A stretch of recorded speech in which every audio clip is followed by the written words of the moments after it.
Hola, ¿qué tal? Buenas tardes. Estamos aquí en el Club Victoria Eugenia, un sótano, estamos refugiados, pero hoy más que nunca yo tengo la sensación de que estamos en una torre de Babel absoluta, ¿no? Tenemos películas de Suiza, Francia, Chile, Argentina, Austria. Vamos a hablar muchísimos idiomas, vamos a hablar en español, en francés, en inglés, en alemán, pero yo creo que nos vamos a poder entender porque todos los equipos que tenemos hoy aquí hablan un lenguaje común, que es el lenguaje común del cine. Pero para que esto fluya un poquito más, tenemos que recibir, para que fluya un poco la comunicación, tenemos que recibir a todos los invitados que tenemos hoy aquí con un fortísimo aplauso. Hola, ¿qué tal? Buenas tardes. Bueno, pues nuestra primera película de hoy es una película que se presenta en la sección Nuevos Directores. Ella es la nueva directora, que se llama Marialí Rivas. Ella es la productora Fernanda del Nido, que presentan la película, la producción chilena, bueno, coproducción también con España, porque ella es la productora española, la coproducción entre Chile y España, Princesita. Marialí, una película que no sé si parte de hechos reales, una película que se centra en una secta de tipo religioso, que no sé si parte de hechos reales o es un compendio de diferentes historias que fuiste escuchando hace unos años. Bueno, gracias por invitarnos. Efectivamente, parte de hechos reales. Yo leí una noticia el 2012 de una secta familiar que estaba conformada por puros hombres y tenía en su centro una niña que ellos decían que era la encargada de traer el nuevo Mesías para que no se acabara el mundo. Ese es el inicio de la idea. Y a partir de ahí hiciste una investigación o como te fuiste documentando, entraste en me imagino, en este mundo que me imagino bastante críptico y bastante cerrado, que son el de las sectas. La verdad es que lo que me llamó la atención es que para mí ejemplificaba un poco la historia de lo femenino, donde siempre la narrativa es una cosmovisión desde lo masculino y la mujer es solo un vehículo de los objetivos de los hombres. Entonces me pareció que ejemplificaba un poco la historia de todas las mujeres, porque para mí igual, si bien las sectas son particulares, creo que las religiones son sectas que les fue bien nomás y se hicieron más populares. Entonces, en vez de tener 15 seguidores, tienen 10 millones de seguidores o 1000 millones, pero reside lo mismo en el centro, que es como hacer un relato del mundo desde una visión de un puñado de hombres o de un solo hombre. La princesita, que da título a la película, es una niña que ya entra en la adolescencia, que es la elegida, que vive en un ambiente aparentemente bucólico y que de repente pues, empieza a descubrir que quizás las cosas no son como creía que eran. Vamos a verlo. Ellos están atrapados en la ignorancia. No son capaces de ver la belleza de las cosas. Yo tengo tanta suerte. Aprendí a apreciar lo que es verdadero. Tu profesora tiene dudas sobre ti. Dice que tus inquietudes sexuales no corresponden a tu edad. Yo no tengo dudas sobre la Esto no se trata ni de ti ni de mí. ¿Tú crees que haga lo que haga va a seguir siendo la elegida? Bueno, pues ahí veíamos algunas imágenes de la película. Lo que llama muchísimo la atención es el ambiente bastante bucólico, ¿no? Sobre todo al principio de la película y aquí justo en esta especie como de teaser o de tráiler se define como un cuento de hadas. No sé si has querido buscar también ese ambiente como de cuento en el que de repente aparece el lobo feroz, ¿no? Ya, es que exactamente es eso. O sea, originalmente los cuentos eran bastante duros. Cuando los Andersen los llevan a Estados Unidos es que los infantilizan, así, los suavizan, pero no sé, a la Bella Durmiente, en verdad el príncipe la viola en el cuento original, no es que se despierta con un beso de amor. Y luego Disney agarra estos cuentos y los deja ya como unas niñas, unas adolescentes perdidas que están esperando al príncipe que los salve. Pero originalmente los cuentos de niños eran para generar advertencias. Y de hecho Caperucita Roja es una alegoría de un predador sexual. Y el lobo feroz es exactamente eso. Entonces por eso la película opera en ese nivel también narrativo. Fernanda, hablando de la producción, creo que la película participó en Cine en Construcción. ¿Cómo fue todo este proceso de producción de la película? Y los productores también, los coproductores son los hermanos Larraín, ¿no? Que son una garantía, digamos, y un sello de calidad, ¿no? Sí, sí. Bueno, los hermanos Larraín son los productores generales de la película, que cuando empezaron a desarrollar yo conocía y venía siguiendo la filmografía de Marialí, estaba muy interesada en ella como directora, y por supuesto en los hermanos Larraín. Y Juan de Dios me invita a participar desde Septiembre Cine, después se unió también Sudestada Cine por Argentina, y bueno, venimos trabajando desde sus inicios en el proyecto. Fue importante para todos nosotros la participación en Cine en Construcción. En su momento fue un momento de quiebre, como incluso artísticamente, ¿no? Mariali podrá contar también su experiencia desde los contenidos o de lo que significó compartir el montaje en ese momento. Y bueno, y sin duda fue como un punto de giro que nos llevó al trabajo, digamos, a la película que presentamos hoy aquí. Quería preguntaros por la protagonista. Yo no sé si tenía experiencia anterior, porque me parece que es una de las bazas fundamentales de la película, que sin esa protagonista la película no habría podido ser, ¿no? En Chile, como no tenemos una industria cinematográfica, los niños no hay niños actores como podría haber en Estados Unidos, por ejemplo. Entonces, en general uno hace casting con niños que sean afines o vayan a talleres de teatro o tengan intereses. Esta niña había hecho un videoclip de una cantante muy famosa en Chile y yo la había mirado, entonces la llevamos al casting, terminó ganando el papel y luego hicimos grandes sesiones de ensayos con una acting coach argentina que se llama María Laura Berch, donde los niños aprenden básicamente, uno les da herramientas para separar a su personaje de ellos mismos, ¿no? Porque igual son niños. Entonces hacen biografías, cómo se siente ella, cómo te sientes tú, cómo es su relación con sus amigos, cómo es tu relación con tus amigos, cómo es su relación con sus padres, cómo es tu relación con tus padres. Después hacen muchos juegos de confianza, de que aprendan a confiar en el elenco, se conversan las escenas. Y también Sara entendió muy temprano que ella tenía una vida muy buena, muy cuidada, pero que había niñas en el mundo que no tenían esa suerte y que ella tenía la generosidad y la valentía de prestarle voz a esas niñas. Entonces siempre estuvo muy orgullosa de hacer la película. Pues muchísimas gracias por dar la película a nuevos directores. La película, la verdad es que siempre lo decimos, pero lo de nuevos directores yo creo que habría que cambiar el nombre, porque quienes venís a esta sección, en muchos casos, como en el tuyo, tienes ya una carrera por detrás muy, muy interesante. Pues nada, que vaya muy bien la película y a ver si nos vemos en el futuro también con otras películas aquí en el Festival de San Sebastián. Muchísimas gracias a las dos.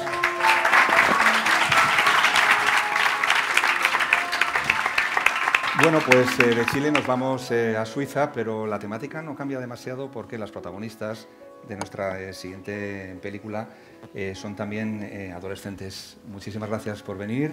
Ellos son el equipo de Blue My Mind, una película suiza que se presenta también en nuevos directores. Ella es la directora, Lisa Blullmann, 2 directoras seguidas, lo cual es una buenísima noticia aquí en los encuentros, y ellas son las actrices de la película. Lisa, a mí me da un poco de miedo hablar de esta película porque no me gustaría contar demasiadas cosas, o sea, no me gustaría contar demasiadas cosas del argumento. Entonces, porque sí que el argumento tiene un desarrollo que una sinopsis podría arruinarlo, ¿no? Pero a mí me llama mucho la atención de la película, que en principio es una película de adolescentes, casi una película de instituto, y en ese ambiente realista introduces o vas introduciendo poco a poco un elemento mitológico, un elemento fantástico. ¿Por qué esta decisión de la mezcla tan natural entre la realidad y la fantasía? Yes, I talk in English. Sí, voy a hablar inglés. Yes, this it's a metaphor. Es una You're right, metáfora, we cannot discuss y tienes razón, no podemos hablar de la película abiertamente porque descubriríamos el argumento y el final. Es una metáfora y siempre me ha fascinado mucho las figuras mitológicas porque son algo que se representa nuestras necesidades, nuestros deseos, nuestros sueños. Pensé que era una bonita metáfora en una historia sobre la adolescencia.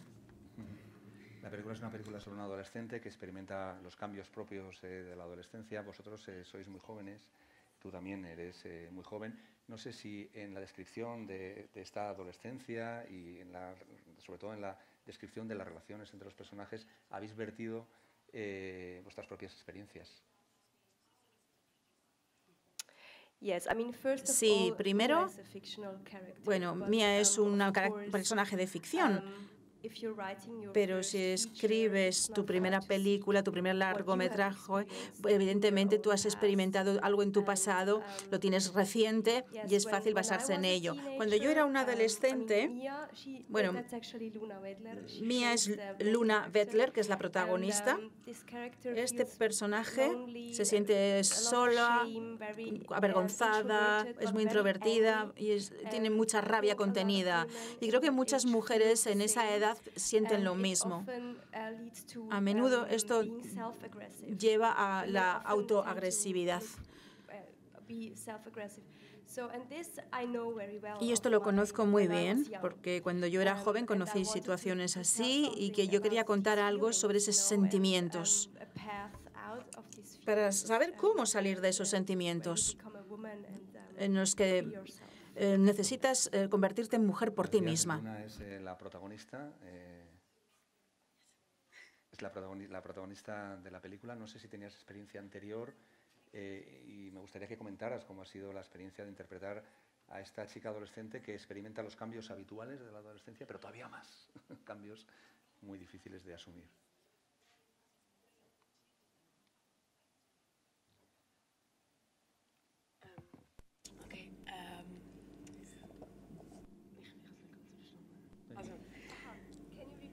Yes, please, because... ¿Repetir la pregunta?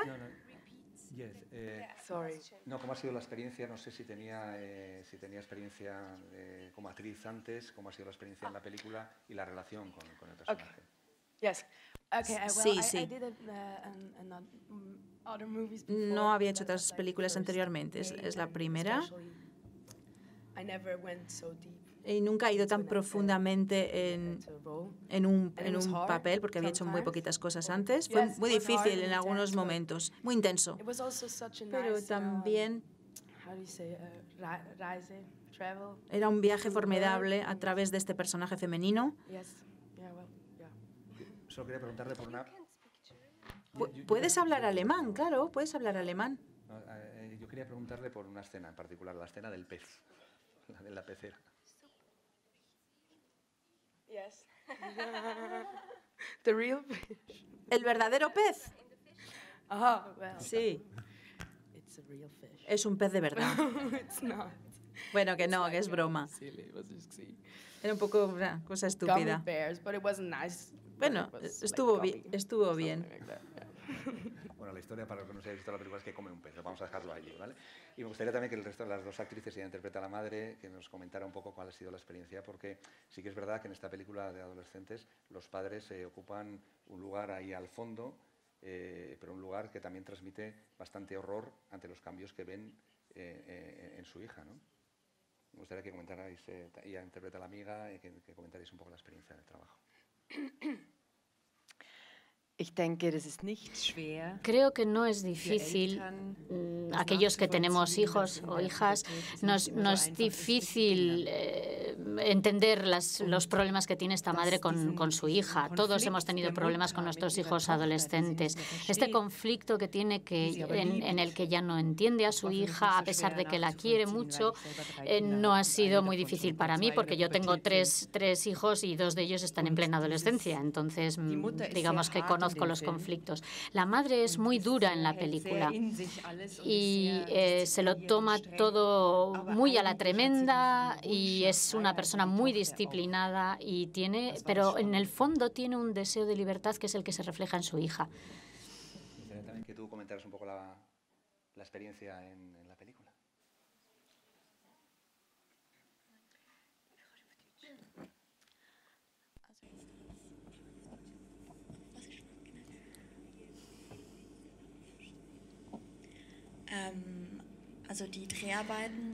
El trabajo de rodaje fue muy emocionante para mí y la relación con Luna ha sido muy interesante. Hemos trabajado juntas mano a mano de una forma muy intensa y también cambiamos cosas en el guión que salieron de nosotras mismas. Nos han dado muchísima libertad y han aceptado muchas de nuestras sugerencias. Y a Luna la conozco desde hace mucho tiempo y me encanta trabajar con ella. Ha sido muy divertido trabajar juntas. Y mi papel, mi personaje, me ha gustado mucho también, porque vive una transformación muy hermosa. Al principio lleva una máscara y no se muestra tal y como es ella, no se atreve.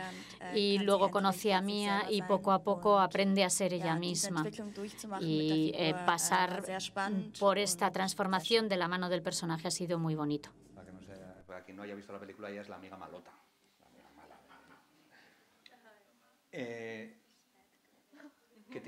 ¿Qué tipo de aportaciones hicisteis al guión?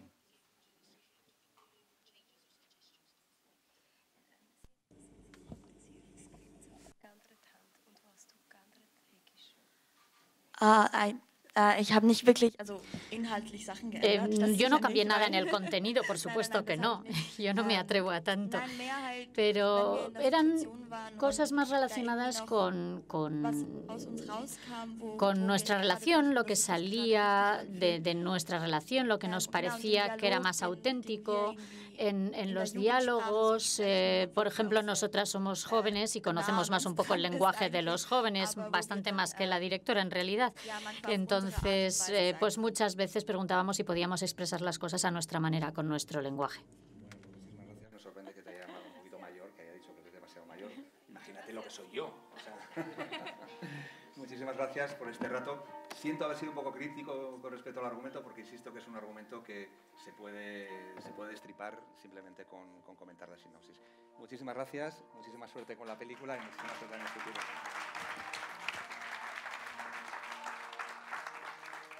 Bueno, ya vamos a cambiar totalmente de tercio y de estilo. Nuestra tercera parada de hoy se titula Calipatria, o Calipatria, no sé muy bien cómo pronunciarlo.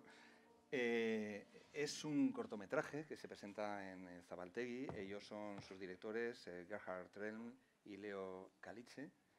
Me gustaría que definierais un poco, es una apuesta realmente original, un cortometraje de en torno a 8 minutos con un plano fijo, pero en el que el paisaje yo creo que es fundamental. Digamos que es una apuesta narrativa, pero también una apuesta plástica muy determinada. Me gustaría que comentarais de dónde procede este cortometraje, porque tengo la impresión de que también es un cortometraje que de alguna forma es el resultado de todo vuestro trabajo conjunto anterior. Sí, una breve introducción para esta producción. Es el diseño de las oficinas del paisaje, es como una droga, es como tomar LSD, porque nuestro enfoque era entender y experimentar los paisajes de otra manera, y esto está muy influenciado por las historias que se cuentan en ese paisaje, y esto ocurre muchísimo en el caso de las películas. Teníamos esa experiencia en el desierto californiano cuando lo visitamos por primera vez. Teníamos el impacto enorme del déjà vu. Ya hemos estado aquí, sentíamos, aunque nunca había sido así. Y no solamente esto, el sentimiento de tener algo muy cercano a nosotros mismos, un lugar que forma parte de nuestra identidad. Hemos compartido esta experiencia sabiendo que estaba ocurriendo, que lo podías compartir. Hablamos de ello y pensamos, qué extraño experimentar esa sensación del déjà vu, ese impacto del paisaje en nosotros. Así que propusimos a realizar un proyecto de investigación y de estudio diciendo que las experiencias de los paisajes están muy relacionadas con las historias que se cuentan y que podríamos utilizar las historias para interpretar los paisajes y crear experiencias estrechamente vinculadas con las historias. Esto es el marco general. Obtuvimos financiación para ello, volvimos al desierto, hicimos investigación en los iconos del paisaje.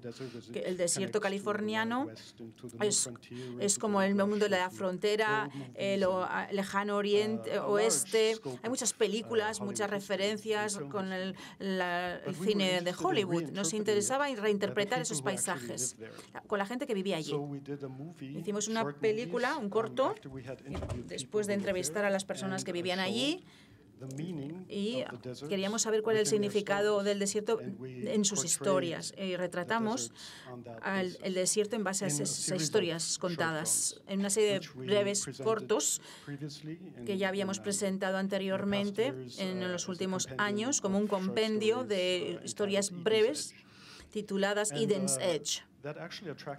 Y esto atrajo muchísimo interés, el enfoque sobre todo, porque no solamente se trata de hacer un retrato de ese paisaje con las personas, sino desarrollar el lenguaje cinematográfico para interpretar los paisajes. Ya no utilizamos la pantalla para documentarnos, sino que queríamos aplicarlo de otra manera. Nuestra primera aplicación que queríamos presentar era en una prisión en el desierto, cambiando la situación de un preso que está ahí para toda la vida, condenado, y a través de su propia historia, meter una de estas historias del paisaje en su historia personal y con respecto a los guardianes de la prisión, algo que tuviera sentido en otro paisaje y meterlo en la prisión. No queremos revelar cómo hemos introducido este nuevo paisaje en la prisión porque descubriríamos la narrativa, pero es lo que vamos a ver en este corto. Vamos a ver algunas imágenes para ponerle pues imagen. It all started with a newspaper ad from a guy looking for a hand in Alaska. What's in Alaska? My girlfriend asked. Why go there? She asked as if I'd known. It's a bit hard to explain. Ahí estaba la prisión que comentaba él. La historia es real. Se dice al principio que la historia es real. Es una historia que conocisteis vosotros en estas entrevistas, ¿verdad?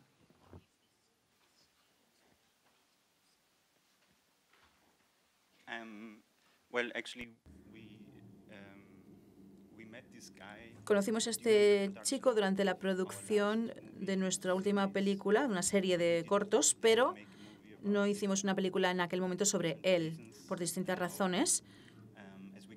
Y ahora, como tuvimos la ocasión de participar en Ikusmira Berriak el año pasado, pues decidimos que íbamos a hacer un corto sobre la historia de este hombre. Pero tiene un contenido criminal, porque iba a Alaska y formaba parte de un equipo de buscadores de oro y se metieron en líos. Y no sabían que iba a ocurrir así que entra en la historia sin saber que formaba parte de una historia criminal, de delito, y luego no fue las cosas tan mal en realidad. Pensábamos que iba a ser más difícil.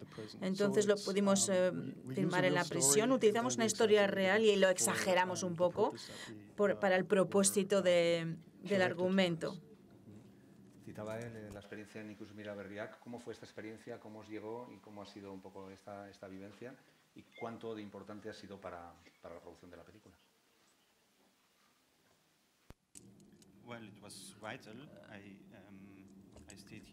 Yo estuve aquí, tuve espacio y tiempo y un poco de dinero para estar aquí y trabajar aquí en Tabacalera, que es fantástico, y construí una maqueta de paisaje aquí. Y todo lo que veis son pequeñas partes de San Sebastián juntas, como un collage. Calipatria, sí. Bueno, pues muchísimas gracias. Zabaltegui siempre se caracteriza por aportar apuestas diferentes y originales, y desde luego Calipatria es uno de los mejores ejemplos, y además también un ejemplo, como decía él, desarrollado aquí con el apoyo de Ikusmira Berriak, en la que una iniciativa en la que participa el Festival de San Sebastián. Muchísimas gracias a los dos por estar aquí. Muchísimas gracias por vuestra presencia. Thank you. Bueno, empezamos en Chile y nos hemos trasladado ahora a Argentina. De Argentina viene otra película de la sección Nuevos Directores. Se titula Tigre, pero el tigre no se refiere a ningún animal, sino el tigre se refiere al delta del Tigre, que está muy cerquita de Buenos Aires. ¿Tienes calor, Ulises? Sí, estoy bien. Todo ¿Sí estás bien? Él es el director, uno de los directores de la película. Ulises Porra, falta la codirectora de la película. Exacto. Y ellos son los productores de la película. A mí, fíjate, me ha pasado una cosa viendo vuestra película. El año pasado estuve en el Delta del Tigre, fui a Buenos Aires, unos amigos me llevaron al Delta del Tigre y yo lo vi y dije, qué buen lugar para rodar una película. Y luego, unos meses después, me he encontrado con la vuestra. No sé si a vosotros os pasó la misma. Conocéis, bueno, el Delta del Tigre es un delta que está muy cerca de la ciudad de Buenos Aires, pero al mismo tiempo, para los que no lo conozcáis, tiene un carácter como muy salvaje y una personalidad muy peculiar, ¿no? ¿Fue el paisaje el que os llevó a hacer la película? Como en mi pensamiento, lo que pasa es que yo no tengo talento y vosotros sí. ¿Qué tal? Bueno, buenos días a todos. Sí, de hecho, la idea de la película le surgió a Silvina, que hoy no pudo estar aquí, en un viaje que pasó creo que un mes en el Tigre, en una casa, y como tú dices, es un lugar que de alguna manera hace que afloren ideas, sensaciones, y ella empezó a escribir una serie de cuentos, de relatos cortos, a partir del lugar, y bueno, y eso poco a poco se fue transformando en un guión con el tiempo, digamos. Pero sí, es un lugar realmente muy sugerente, el Delta del Tigre. Es un delta con muchas islas, ríos, agua marrón, no puedes ver lo que hay debajo del agua, y bueno, y que está sujeto a mareas que hacen que las islas de pronto queden cubiertas por el agua, entonces las casas tienen que estar levantadas en pilotes, y bueno, es bastante mágico. Bueno, ahora seguimos hablando del Delta del Tigre, pero vamos a ver algunas imágenes de la película. Vos decís que esta gente te puede sacar la isla. Lo importante es que encuentren la casa habitada. Además, yo tengo a mi hijo. Pero si estamos acá no nos pueden echar, ¿o no? Te juro que no sé nada. ¿Qué hacemos de tu vida?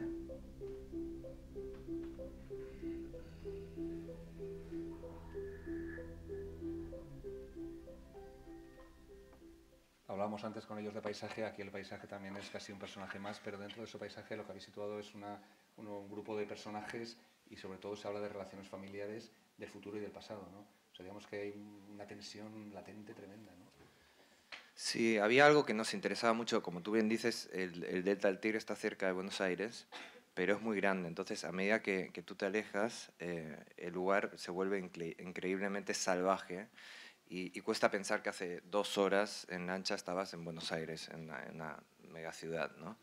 En ese sentido nos interesaba como colocar a un grupo de personas en una casa que la mayor parte no son de ahí o fueron, pero hace mucho tiempo que no están, ¿no? Entonces, esa sensación de aislamiento, eso que ocurre cuando uno está corrido de su cotidianeidad y se ve obligado a convivir con otras personas, era un poco lo que más nos interesaba, ¿no? Y como contar a cada uno de los personajes, digamos, a partir de su relación con los otros y de los problemas que conlleva esa convivencia, digamos. Y también, bueno, el asunto del pasado es importante en la película porque hay como, bueno, el conflicto principal, que es el de la madre y con su hijo, bueno, está anclado en un problema que hubo en el pasado y que nunca pudieron resolver de alguna manera. Desde el punto de vista de la producción, me imagino que rodar ahí en el Tigre debió ser una absoluta pesadilla. En algún momento dijisteis, no, por favor, no rodéis en el Tigre, vamos a hacer otra cosa que se titule diferente, no se titule Tigre. ¿Qué tal, Federico? Bárbara, mi socia. Sí lo dijimos, por suerte no nos dejó cambiar. Tratamos de hacer interiores en un principio en la ciudad, lo cual hubiese sido un error muy grande. Y no, fuimos allá e hicimos esa experiencia que fue vivir unas 4 o 5 semanas en ese lugar con el equipo, viviendo en las condiciones que vivían más o menos los personajes, en casas que se inundaban, en casas que costaba hacerle llegar la comida. Digo, todo el mundo estuvo bien, pero es una experiencia que uno va ahí o a vivir o vas ahí a pasar un fin de semana agradable, y es raro ir a trabajar en un largometraje que tenés que cumplir un horario y tiene que pasar X cosa en X momento, porque el plan de rodaje estuvo sujeto a lo que el lugar nos permitía hacer en X lugar y en el momento que se le va al paisaje la gana, digamos. Había mareas y nos acomodábamos a eso, bajaban las mareas, nos acomodábamos a eso. Era hacer eso o no filmar. Y los chicos y el equipo técnico y el elenco incorporaron mucho el vivir ahí, y creemos que se nota y que es un valor haber estado allá. Había opciones de casa y elegimos finalmente la más retirada por eso. había opciones de casa mucho más cercanas y accesibles, pero creemos que hubiesen generado algo un poco menos vivido. Más sencillo, cogiste la última del Tigre, ¿no? Sí, nos fuimos bien lejos y que fuera lo más problemático. Iba a ser lo mejor. Ulises, la película también, aparte de las tensiones familiares de los personajes, también tiene un trasfondo de tinte ecológico, ¿no? Porque ha habido muchos intentos, digamos, de que el tigre se convirtiera en una cosa que no es o que no se preservara. Sí, en realidad el tigre te diría que es casi inabarcable. O sea, el delta es muy grande, pero sí que en lo que es la primera sección, que se llama, que nosotros la pasamos por mucho en realidad, como él decía. A terrenos ignotos. Claro, sí, nos fuimos bastante lejos, pero bueno, sí que hay unos problemas ahora mismo, como se están haciendo lo que llaman barrios cerrados en algunas zonas del delta, que son barrios para gente de mucho dinero, digamos, que se cierran y que lo que hacen es que cambian la topología de lo que es el delta y provocan que zonas que no se inundaban antes ahora se inunden. Y bueno, que es un problema como no solo en el delta, sino a nivel de la Argentina, este tema de la disparidad salarial, ¿no? y la brecha económica, y bueno, el hecho de que hay gente que se tiene que encerrar para vivir en barrios ricos y que, bueno, en este caso provocan como una especie de desastre en ciertas zonas ecológicas. ¿Puedo preguntarte algo personal, Ulises? Tú eres catalán, pero estás afincado y estás haciendo toda tu carrera en Buenos Aires, porque tienes el acento medio español ya, pero medio porteño, ¿no? Sí, no, estoy muy transformado, ya nadie me entiende, ya nadie sabe dónde soy. Pero sí, bueno, una vez viví en México y volví hablando catalán con acento mexicano, que es una cosa horrible de escuchar. Así que sí, bueno, vivo en Buenos Aires desde hace 8 años ahora. Y bueno, la verdad que Argentina es un país increíble y es muy lindo para hacer cine. O sea, hay mucha gente que trabaja, que vive del cine y unos técnicos y profesionales que son increíbles, una pasada. ¿Y cómo ha sido la experiencia de la codirección con Silvina? ¿Habéis trabajado antes juntos? No sé muy bien. Primero de todo es mi mujer, bueno. O sea, estamos casados y de hecho no ha podido venir porque está embarazada y el obstetra no la ha dejado porque ya está de 8 meses y pico. Así que nada, estamos acostumbrados a convivir o sea, yo me imagino que puede ser un desastre, de hecho, un matrimonio dirigiendo una película, pero en nuestro caso fue muy agradable. O sea, preparamos el guión y la película a conciencia, todo lo que teníamos que discutir entre nosotros creemos que lo discutimos previamente como para tratar de ser una sola cabeza en el rodaje y creo que funcionó bien, debería decirlo el equipo técnico, pero creo que estuvimos bien en ese sentido. Bueno, yo como espectador la verdad es que ha resultado muy bien. Pues nada, darle muchos recuerdos a Silvina, una lástima que no pueda estar aquí con nosotros, pero bueno, ya veo que es por una estupenda razón. Muchísima suerte con la película y lo digo siempre, pero lo digo de corazón, esperamos volver a veros aquí en San Sebastián. Gracias.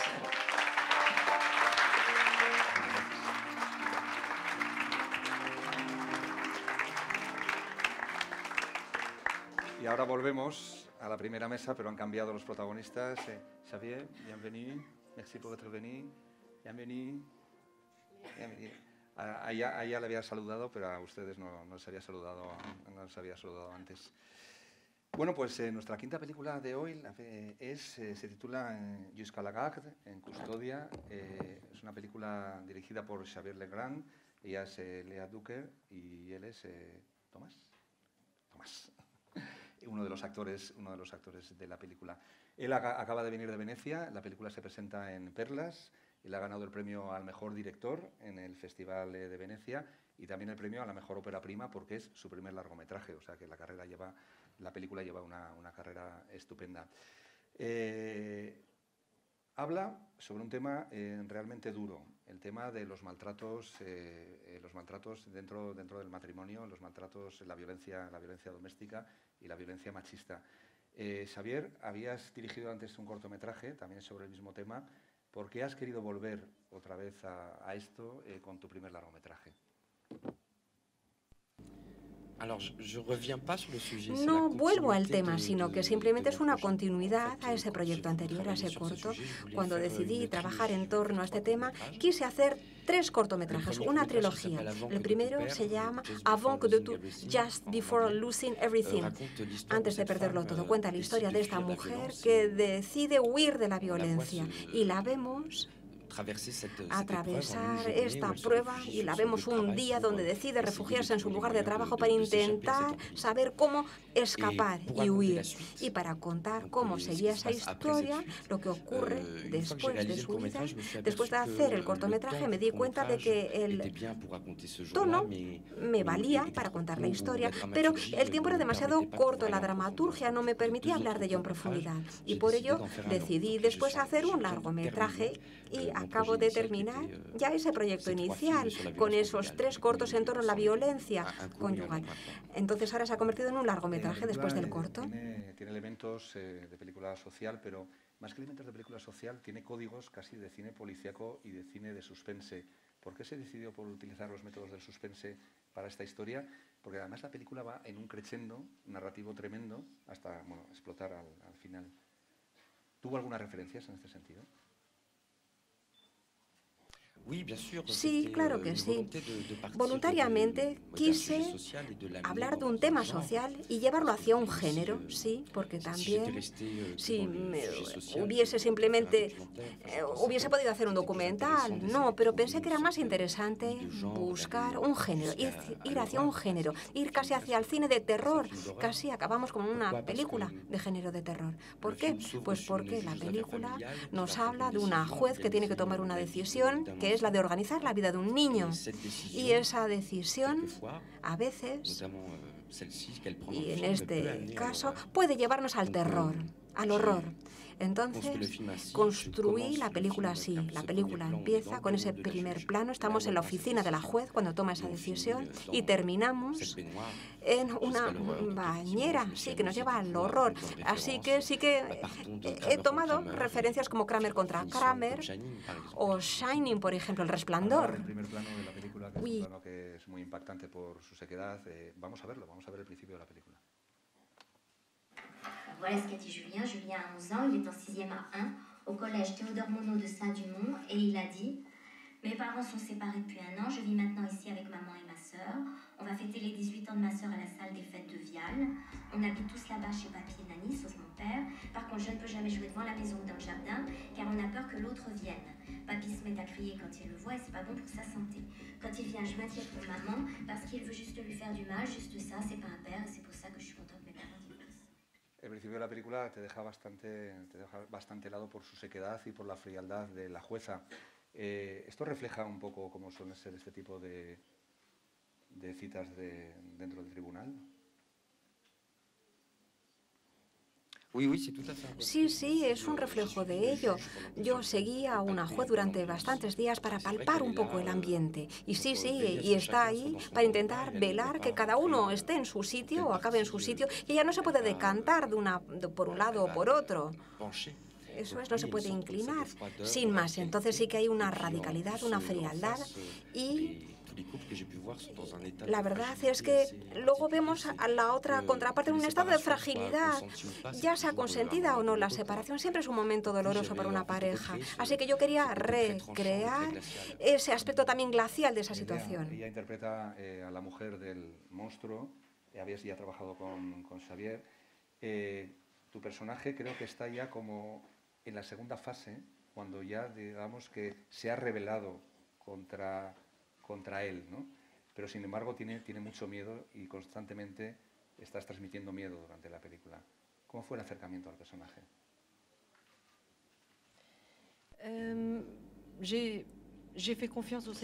Primero me basé en el guión, un guión que estaba muy bien escrito, con situaciones muy fuertes, al contrario que en el cortometraje donde yo estaba en la acción de la supervivencia, escapar. Aquí mi acción se basaba en saber cómo proteger sobre todo a mi hijo y cómo intentar reconstruirme y empezar de nuevo desde cero.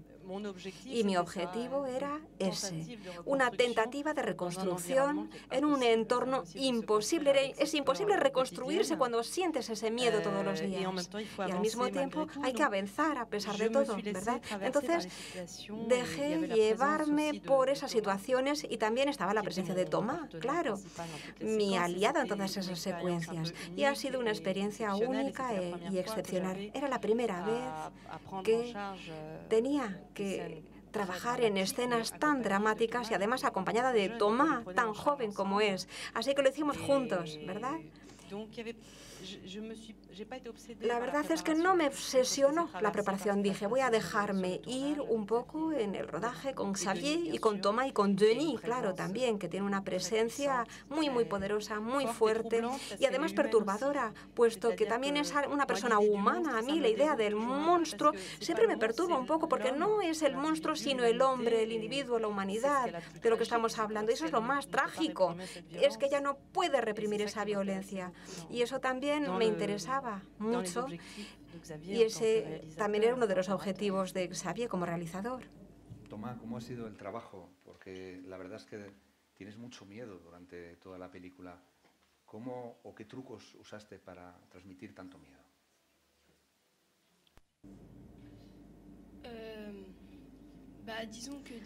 Bueno, era mi primera película y es verdad que ha sido difícil. Yo no conocía hasta ahora nada del cine, pero en un momento dado sí que entré muy rápidamente, guiado por Lea y Denis, y por eso ha sido mucho más fácil, ayudado por ellos, para así poder hacer que aflorasen los sentimientos. Y también entonces afloró el miedo, claro. Perdón, Xavier. Tomás era una de las claves de la película. ¿Cómo lo dirigiste? ¿Cómo fue el acercamiento a la interpretación del niño? Pues dirigirlo. Había un coach que trabajaba con nosotros. Eso fue muy importante. Además, claro, era su primera película, así que había que tener mucho cuidado, que se sintiese bien. Y claro, requería mucha atención. Y yo tampoco podía ocuparme del todo el tiempo. Había otros actores. Así que sí, también técnicamente contamos con un coach. Pero para trabajar el papel, la verdad es que yo no tuve la impresión de tener que trabajar con él de una forma muy diferente. No, le hablé como actor, me dirigí a él como un actor. Trabajamos de una forma sencilla y fluida, la verdad. Tiempo antes de empezar a rodar nos vimos para hablar del papel, para que imaginase un poquito, para hablar de su infancia, cómo hubiese sido su infancia con esos otros padres, para intentar construir ese imaginario. Y luego ya en el set de rodaje, simplemente pues nos poníamos en cada situación.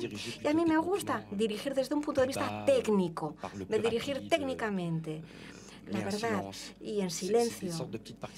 Bueno, y desde el punto de vista psicológico también es importante hablar de todo eso antes del rodaje, y luego ya en el rodaje hay que olvidar todo eso y trabajar de una forma técnica, sin buscar el mundo psicológico. Tenerlo hablado antes, así que simplemente me he dirigido a un actor y es un gran actor. ¿Ha sido buena? ¿Quieres hacer más películas en el futuro? ¿Te gustaría dedicarte a esto? Sí, claro que sí.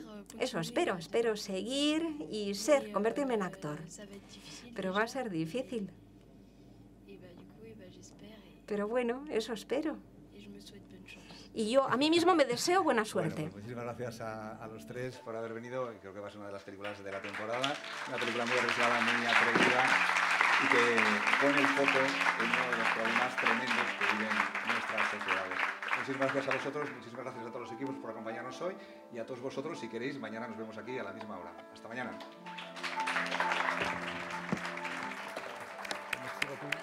Muchas gracias. Sí.